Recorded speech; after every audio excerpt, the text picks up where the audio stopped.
يسألونك عن الشهر الحرام قتال فيه قل قتال فيه كبير وصد عن سبيل الله وكفر به والمسجد الحرام وإخراج أهله منه أكبر عند الله والفتنة أكبر من القتل ولا يزالون يقاتلونكم حتى يردوكم عن دينكم إن استطاعوا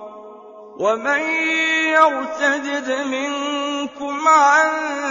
دينه فيمت وهو كافر فأولئك